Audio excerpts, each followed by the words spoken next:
नमस्कार, आदाब। मैं सैयद तकवी, न्यूज़ अलर्ट नेटवर्क 14 में आपका स्वागत है। राजनीति का अपना एक स्तर होता है और राजनीति स्तर पे ना कोई दुश्मन होता है ना कोई दोस्त होता है, और राजनीति में ज़बान हमेशा संभाल करके इंसान इस्तेमाल करता है। लेकिन क्या किसी देश का कोई नेता, कोई राजनीतिक बदतमीज़ भी हो सकता है? ये सवाल एक अजीबोगरीब सवाल है। लेकिन हाल ही में जो कुछ बयान एक देश के एक राजनेता द्वारा दिया गया, और वो भी किसी देश के प्रधानमंत्री के खिलाफ, उससे जाहिर होता है कि उस देश का कल्चर क्या है, उस देश की सभ्यता क्या है और उस देश के राजनीतिकों का स्तर क्या है। संयुक्त राष्ट्र सुरक्षा परिषद में पाकिस्तान के विदेश मंत्री, जी हाँ, एक उच्च पद का नाम लिया मैंने, विदेश मंत्री बिलावल भुट्टो जरदारी की ओर से कश्मीर का मुद्दा उठाने और भारत के स्थायी सदस्यता के दावे के विरोध के बाद भारत के विदेश मंत्री एस जयशंकर ने उनको करारा जवाब दिया। दरअसल बात ये हुई कि भारत ने 1 दिसंबर को 1 महीने के लिए संयुक्त राष्ट्र सुरक्षा परिषद की अस्थायी अध्यक्षता ग्रहण की थी। इसके तहत जो बातें होनी थी वो आतंकवाद पर संयुक्त राष्ट्र सुरक्षा परिषद की ब्रीफिंग के बाद अंतर्राष्ट्रीय स्तर पर शांति और सुरक्षा को लेकर के चर्चा थी।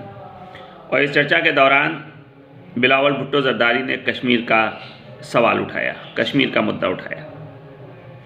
बिलावल भुट्टो जरदारी ने कश्मीर मुद्दे पर संयुक्त राष्ट्र सुरक्षा परिषद का प्रस्ताव लागू करने की अपील की और कहा कि वो कश्मीर में शांति लाने की अपनी प्रतिबद्धता को साबित करे। पाकिस्तान कश्मीर का राग मुसलसल अलापता रहा है। वो एक कहावत है कि खिसियानी बिल्ली क्या करे।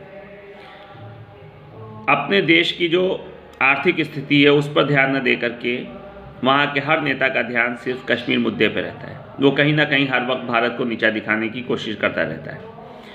लेकिन इस एक बदतमीज़ राजनयिक ने जो अपनी ज़बान इस्तेमाल की वो किसी भी तरीके से स्वीकार नहीं है, और इसकी जितनी आलोचना की जाए कम है। बिलावल भुट्टो जरदारी ने कहा कि ओसामा बिन लादेन मर चुका है पर बुचर ऑफ गुजरात जिंदा है। बहुत ही गंदी और घटिया सोच के साथ उसने ये सेंटेंस कहा जो किसी भी तरीके से स्वीकार नहीं है। और उन्होंने कहा कि वो भारत का प्रधानमंत्री है। भारत के प्रधानमंत्री श्री नरेंद्र मोदी, जिनका एक सम्मान है, जिनकी एक इज्जत है, जो एक देश के प्रधानमंत्री हैं, उनके बारे में इस तरीके की बात कहना किसी भी देश के स्तर को बयान करता है और किसी भी देश के नेता के स्तर को बयान करता है कि वो कितनी घटिया सोच और मानसिकता का मालिक है। बिलावल भुट्टो जरदारी ने कहा कि जब तक वो प्रधानमंत्री नहीं बने थे तब तक उनके अमेरिका आने पर पाबंदी थी, और रिएक्शन होना था और हुआ। बिलावल भुट्टो की इस टिप्पणी का भारत में काफ़ी विरोध हो रहा है और होना भी चाहिए। भारतीय जनता पार्टी ने इसके खिलाफ पाकिस्तानी दूतावास के सामने विरोध प्रदर्शन किया और जगह जगह पूरे देश में जगह जगह प्रदर्शन हुए और बिलावल भुट्टो जरदारी के पोस्टर जलाए गए। भारत के विदेश राज्य मंत्री और नई दिल्ली से सांसद मीनाक्षी लेखी ने बिलावल भुट्टो जरदारी के इस बयान के जवाब में जो बातें कही वो ये उन्होंने कहा कि बहुत अच्छी बात कही उन्होंने कहा कि आमतौर पर विदेश मंत्री ऐसी बातें नहीं करते हैं, लेकिन ये वो विदेश मंत्री होते हैं मीनाक्षी जी जो पढ़े लिखे होते हैं, जिनका एक स्तर होता है, जिनके अंदर ज्ञान होता है, जिनके अंदर शालीनता होती है। लेकिन ये बात सही है कि आमतौर पर विदेश मंत्री ऐसी भाषा इस्तेमाल नहीं करते हैं। उन्होंने कहा ये वही हैं जिन्होंने बलूचिस्तान में लोगों को बुचर किया, जिन्होंने कश्मीर में लोगों को मारा। ये पंजाब के भी बुचर हैं और कराची के भी बुचर हैं। वहीं दूसरी तरफ केंद्रीय मंत्री अनुराग ठाकुर ने भी इसका जवाब दिया और हमला किया। उन्होंने कहा कि आज के दिन भारत से पाकिस्तान को बांग्लादेश में मिली हार का दर्द है। बात उन्होंने सही कही कि पाकिस्तान इस दर्द से बाहर नहीं निकल पा रहा है। बांग्लादेश में 16 दिसंबर 1971 को जो करारी हार मिली थी उसका असर अभी भी है। अनुराग ठाकुर ने कहा कि इस 16 दिसंबर 1971 को मिली हार पर बिलावल भुट्टो की दादी खूब रोई थी। इसके बावजूद पाकिस्तान आतंकवादियों को बढ़ावा दे रहा है, उनको सुरक्षा दे रहा है, उनकी हिफाजत करने की कोशिश कर रहा है। उन्होंने ये भी कहा कि जम्मू कश्मीर या देश के किसी अन्य हिस्सों में से ये बात किसी से छिपी नहीं है। अब इसी बयान पर भारतीय जनता पार्टी के विदेशी मामलों के प्रमुख विजय चौथाईवाले ने बिलावल भुट्टो जरदारी को पाकिस्तान का पप्पू बता दिया। बिलावल भुट्टो जरदारी के विवादित बयान का विदेश मंत्रालय ने भी ज़बरदस्त जवाब दिया है। एक स्टेटमेंट जारी करते हुए भारतीय विदेश मंत्रालय के प्रवक्ता अरिंदम बागची ने कहा कि पाकिस्तान के हिसाब से ये बयान काफ़ी निचले स्तर का है। और सही बात है, सिर्फ पाकिस्तान के हिसाब से निचले स्तर का नहीं, पाकिस्तान तो खुद निचले स्तर पर उतर चुका है। उसके लिए छोटा हो बड़ा हो अच्छी हो बुरी में कोई फ़र्क ही नहीं है। दरअसल ये राजनीति के हिसाब से बहुत ही ओछा बयान है। पाकिस्तान, उन्होंने कहा कि पाकिस्तान के अल्पसंख्यकों के प्रति रवैये में कोई ख़ास बदलाव नहीं आया है। उसे भारत पर इस तरीके से इल्ज़ाम लगाने का कोई अधिकार नहीं है। उन्होंने ये भी कहा कि आतंकवाद को वित्तीय सहायता दी जा रही है, पनाह दी जा रही है, उसे स्पॉन्सर किया जा रहा है और इन सब कामों में कहीं ना कहीं पाकिस्तान हमेशा अपनी भूमिका निभाता रहा है और जिसकी चर्चा पूरे देश और विदेश में होती रही है। पाकिस्तान के विदेश मंत्री के इस असभ्य बोल, इस गलत बयानी उस देश के आतंकवाद को एक प्रॉक्सी के रूप में इस्तेमाल करने की नाकामयाबी का नतीजा है। यानी हर स्तर पर पाकिस्तान को नाकामयाबी हाथ लगती है, वो फेल होता है। इसी झुंझलाहट में वो इस तरीके के उल्टे सीधे बयानात देता है। उन्होंने कहा कि न्यूयॉर्क, मुंबई, पुलवामा, पठानकोट और लंदन जैसे कई शहर पाकिस्तान पोषित या पाकिस्तान के पले हुए आतंकवाद के गवाह हैं। उन्होंने कहा ये आतंक उनके स्पेशल टेररिस्ट जोन से दुनिया भर को निर्यात होता है। बहुत बड़ी बात कही उन्होंने कहा कि ये आतंकवाद के संबंध में मेक इन पाकिस्तान आतंकवाद को रोकना होगा।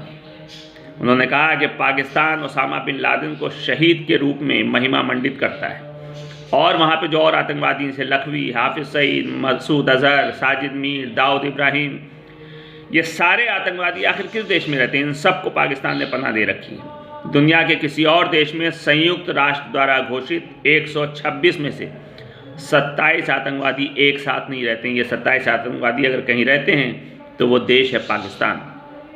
उन्होंने कहा कि हम चाहते थे कि पाकिस्तान के विदेश मंत्री मुंबई हमलों की चश्मदीद अंजलि कुलथे के संयुक्त राष्ट्र में दिए गए बयान को दिमाग खोल करके, जहन खोल करके ध्यान से सुनते, क्योंकि अंजलि कुलथे ने पाकिस्तानी आतंकवादी अजमल कसाब से 20 प्रेग्नेंट महिलाओं की जान बचाई थी। पाकिस्तानी विदेश मंत्री का ज़्यादातर ध्यान अपने देश में आतंकवाद के मास्टरमाइंड की तरफ होना चाहिए। पाकिस्तान में आतंकवाद को राज्य की पॉलिसी के रूप में इस्तेमाल किया जा रहा है। ये बात सही है। पाकिस्तान के पास अपनी आर्थिक स्थिति को मजबूत करने के लिए कोई रास्ता ही नहीं है। वो या तो भीख मांगता है और या तो आतंकवाद को बढ़ावा देता है या भारत के ऊपर समय समय पर इल्ज़ाम लगाता रहता है। उन्होंने कहा कि पाकिस्तान को अपना दृष्टिकोण बदलने की ज़रूरत है। पाकिस्तान अगर चाहता है कि वो विकास करे, उन्नति के रास्ते में बढ़े, शांति हो, तो उसको अपने सोच, अपने दृष्टिकोण में बदलाव लाने की ज़रूरत है। उधर भारतीय जनता पार्टी की युवा इकाई भारतीय जनता युवा मोर्चा के अध्यक्ष तेजस्वी सूर्या ने भी सोशल मीडिया के माध्यम से कहा कि युवा मोर्चा ने पाकिस्तान के विदेश मंत्री बिलावल भुट्टो की प्रधानमंत्री श्री नरेंद्र मोदी के खिलाफ जो घटिया टिप्पणी की है उसकी निंदा की है। उन्होंने कहा कि जिस देश का एकमात्र निर्यात टेररिज्म हो, आतंकवाद हो, उससे इससे बेहतर कुछ भी उम्मीद नहीं की जा सकती। और सही बात है कि जो देश सिर्फ आतंकवाद से घिरा हुआ है और आतंकवाद को सपोर्ट कर रहा है, उससे अच्छे बयान की उम्मीद नहीं की जा सकती, उससे अच्छे शब्दों की उम्मीद नहीं की जा सकती। बिलावल भुट्टो जरदारी से पहले पाकिस्तान विदेश मंत्री राज्य मंत्री हिना रब्बानी खान ने पाकिस्तान में आतंकवादी घटनाओं के लिए भारत को जिम्मेदार ठहराया था। यानी उल्टा चोर कोतवाल को डांटे। पाकिस्तान के विदेश सचिव असद मजीद खान ने इस्लामाबाद में विदेशी राजनयिकों को एक डोजियर भी सौंपा था जिसमें उन्होंने आतंकी हमले में भारत की भूमिका का जिक्र किया था। संयुक्त राष्ट्र सुरक्षा परिषद में कश्मीर का जिक्र और आतंकवादी घटनाओं के लिए भारत के जिम्मेदार ठहराए जाने के बाद विदेश मंत्री एस जयशंकर ने इसका जवाब दिया। इस क्षेत्र में मोर्चा संभाला और पाकिस्तान को करारा जवाब दिया। जयशंकर ने कहा, बहुत अहम बातें जयशंकर ने कही। श्री जयशंकर ने कहा कि जो देश अलकायदा के सरगना ओसामा बिन लादेन का मेज़बान हो सकता है और अपने पड़ोसी देश की संसद पर हमला करवा सकता है, उसे यूनाइटेड नेशन में उपदेशक बनने की कोई ज़रूरत नहीं है। जयशंकर ने 26-28 नवंबर 2008 को हुए आतंकवादी हमलों के दौरान जो बातें हुई उसका भी जिक्र किया। उसके बाद भारतीय विदेश मंत्री ने सुरक्षा परिषद को बताया कि मुंबई में 26/11 के हमलों के शिकार लोगों को न्याय मिलना अभी भी बाकी है, यानी उसका जो कसूरवार पाकिस्तान है उसके खिलाफ एक्शन लेना अभी बाकी है।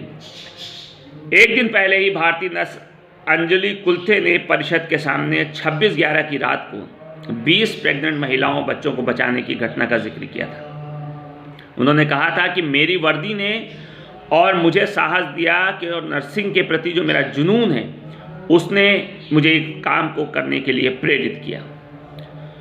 जयशंकर ने 2001 में भारतीय संसद पर हुए हमले को लेकर कहा कि आज से 18 साल पहले 13 दिसंबर को पाकिस्तान के आतंकी संगठन लश्कर तैयबा और जैश-ए-मोहम्मद ने दिल्ली में संसद परिसर पर हमला किया था, जहां पे आतंकवादियों ने खुलेआम फायरिंग की थी, जिसमें 9 लोगों की मौत हो गई थी और इस मौत को आसानी से नहीं भुलाया जा सकता है। जयशंकर ने पिछले 24 घंटे में आतंकवाद के सवाल पर पाकिस्तान पर 2 बार जवाबी हमला किया है, 2 बार जवाब दिया उन्होंने कहा कि दुनिया पाकिस्तान को आतंकवाद के एपिसेंटर के तौर पर देखती है। सबको मालूम है कि पाकिस्तान आतंकवाद को पनाह देता है और कहाँ से पनपता है आतंकवाद, ये सबको मालूम है। हिना रब्बानी खान ने बुधवार को इस्लामाबाद में प्रेस कॉन्फ्रेंस में कहा था कि दुनिया भर में किसी देश ने भारत से बेहतर आतंकवाद का इस्तेमाल नहीं किया है, जो पूरी तरीके से गलत है और निंदनीय है। इसी पर पलटवार करते हुए जयशंकर ने कहा कि हमें पता है कि हम बीते 2.5 साल से कोविड से जूझ रहे हैं, लेकिन उन्होंने कहा कि मैं आपको आश्वस्त करना चाहता हूं कि दुनिया ये नहीं भूली है कि आतंकवाद कहां से जन्म लेता है और इस क्षेत्र और इससे परे सामने आने वाली आतंकवादी गतिविधियों पर किसकी उंगलियों के निशान है, किसके पंजों के निशान है। जयशंकर ने अमेरिकी विदेश मंत्री रही हिलेरी क्लिंटन का वो चर्चित बयान भी याद दिलाया जो 2011 में पाकिस्तान में दिया गया था। उन्होंने कहा कि मैंने हिना रब्बानी खान के बयान से जुड़ी रिपोर्ट्स को पढ़ा था और मुझे दशकों पुरानी वो बात याद आ गई जब हिलेरी क्लिंटन पाकिस्तान के दौरे पर आई थी। उस वक्त हिना रब्बानी खान मंत्री थी और हिलेरी क्लिंटन ने उनके बगल में खड़े होकर के कहा था कि आप अपने घर में सांप को पाल रहे हैं, आप ये उम्मीद नहीं कर सकते कि वो सिर्फ आपके पड़ोसियों को डसे, बल्कि वो आपको भी काटेगा। आखिर वे उन लोगों को काटेंगे जो उन्हें घर में रखते हैं। लेकिन आप सभी जानते हैं कि पाकिस्तान इतना घटिया देश है कि वो किसी की भी सलाह लेने के मामले में पीछे रहता है, वो किसी की सुनता ही नहीं है और यही वहाँ हो रहा है। ऐसे में पाकिस्तान को सबसे पहले अपना काम सुधार कर एक अच्छा पड़ोसी बनने की तरफ कदम बढ़ाना चाहिए। देखते रहिए यूनिट न्यूज़ अलर्ट नेटवर्क 14। अगर ये एपिसोड पसंद आए तो लाइक शेयर और सब्सक्राइब ज़रूर कीजिएगा। मिलते हैं नेक्स्ट एपिसोड में नए विषय के साथ, तब तक के लिए नमस्कार।